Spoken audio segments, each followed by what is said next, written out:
Sebuah kabut misterius menyelimuti London, menutup kota itu dengan lapisan tebal polutan yang mencekik jalan napas, lalu membunuh ribuan orang dan hewan.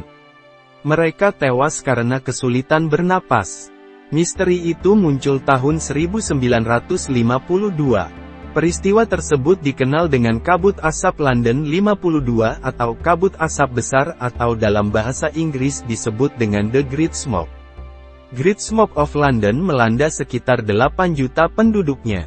Peristiwa ini terjadi pada musim dingin diakibatkan oleh cuaca dingin yang bercampur dengan fenomena meteorologi antisiklon dan kondisi cuaca yang berangin.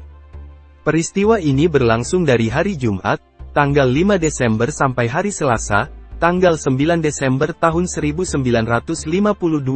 dan kemudian tersebar dengan cepat ke seluruh kota setelah perubahan cuaca. Ketika kabut tersebut pertama kali menyelimuti London pada Desember tahun 1952, warga tak begitu memperhatikannya. Meskipun menyebabkan gangguan besar pada jarak pandang penglihatan, dan bahkan juga merambah ke area di dalam ruangan, peristiwa ini tidak dianggap sebagai peristiwa penting pada saat itu, karena London telah melalui berbagai peristiwa yang berhubungan dengan polusi udara pada masa lalu. Rupanya, sebagian besar warga London memang sudah terbiasa dengan polusi udara sejak tahun 1280, namun Great Smoke menjadi kabut asap terbesar yang pernah menimpa London. Namun beberapa hari kemudian, jarak pandang berkurang hingga menjadi 1 meter di beberapa tempat, transportasi ditutup, dan ribuan orang menderita masalah pernapasan. Hanya dalam hitungan hari, daya pandang masyarakat berkurang tajam hanya sampai 3 kaki. Alhasil London lumpuh total. Transportasi tak bisa beroperasi dan ribuan orang menderita masalah pernapasan. Diperkirakan 4.000 orang meninggal karena kabut tersebut, sedangkan 150.000 lainnya menjalani perawatan di rumah sakit. Namun, ada juga yang memperkirakan kematian karena kabut mencapai 12.000 jiwa. Sebuah studi mencatat bahwa ada peningkatan 19,8% masyarakat terkena penyakit asma. Terutama pada anak-anak yang selama 12 bulan pertama mereka dilahirkan terkena Great Smoke. Selanjutnya, peningkatan 7,9% ditemukan pada mereka yang berada dalam kandungan selama peristiwa kabut asap tersebut. Hal ini berkontribusi pada peningkatan angka kematian. Selain itu, 35 kendaraan mengalami tragedi dalam satu kecelakaan, dan beberapa orang terluka dalam tabrakan lainnya. Sangat sulit untuk memastikan jumlah kematian yang disebabkan oleh kecelakaan akibat kabut asap. Diketahui pula bahwa paru-paru sapi yang mati berwarna hitam.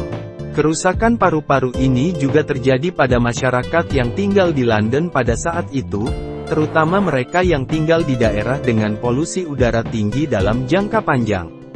Selama Great Smoke, burung-burung bahkan menderita karena kabut asap di dataran rendah membuat mereka menabrak gedung.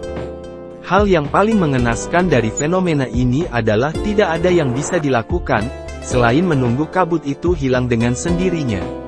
Diduga bencana kabut disebabkan oleh proses kimia yang berkombinasi dengan kabut alami sebagai akibat dari pembakaran batu bara, di mana proses tersebut menciptakan kabut asam mematikan yang mengubah langit menjadi gelap.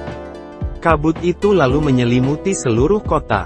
Batu bara dikenal sebagai salah satu sumber bahan bakar paling kotor menurut sifatnya.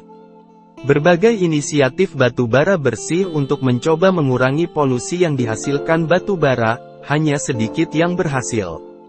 Sayangnya, mencoba membersihkan batu bara justru jauh tidak efisien karena membutuhkan banyak energi tambahan yang harus dikeluarkan.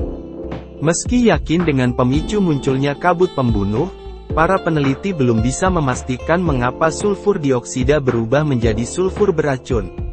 Tingkat keasaman yang tinggi menciptakan awan asam sulfat, dan membahayakan mereka yang terpapar polusi. Hujan asam selalu dikaitkan dengan polusi udara. Saat membakar bahan bakar fosil, sulfur dioksida dan nitrogen oksida masuk ke atmosfer. Bahan kimia ini kemudian bercampur dengan air, membentuk asam yang menyerupai hujan. Dalam kasus Great Smoke, Asam ini terperangkap dalam kelembapan kabut itu sendiri. Kabut alami diketahui mengandung banyak partikel berukuran sangat kecil. Kabut mematikan yang terjadi di London pada 1952 dianggap polusi udara paling mematikan sepanjang sejarah Eropa. Kisah kabut di kota ini bahkan sampai diangkat dalam salah satu episode di serial The Crown. Peristiwa ini juga dianggap sebagai polusi udara terburuk dalam sejarah Inggris, dan menghasilkan pengaruh besar terhadap penelitian lingkungan, peraturan pemerintah, dan kesadaran publik tentang hubungan antara kondisi udara yang bersih dengan kesehatan. Peristiwa kabut asap besar ini menyebabkan beberapa perubahan dalam praktik dan peraturan pemerintah mengenai udara bersih, termasuk dengan disahkannya Undang-Undang Udara Bersih atau Kebijakan Clear Air Act pada tahun 1956 oleh Parlemen Inggris. Undang-undang ini dibuat untuk mengatur emisi domestik serta industri. Peraturannya adalah dengan mengurangi penggunaan batu bara, dan persyaratan untuk memproduksi tungku baru yang lebih ramah lingkungan. Saat ini, batu bara menyumbang sangat sedikit dari energi yang dihasilkan di Inggris. Negara ini mengklaim bahwa sepenuhnya bebas dari batu bara untuk beberapa waktu.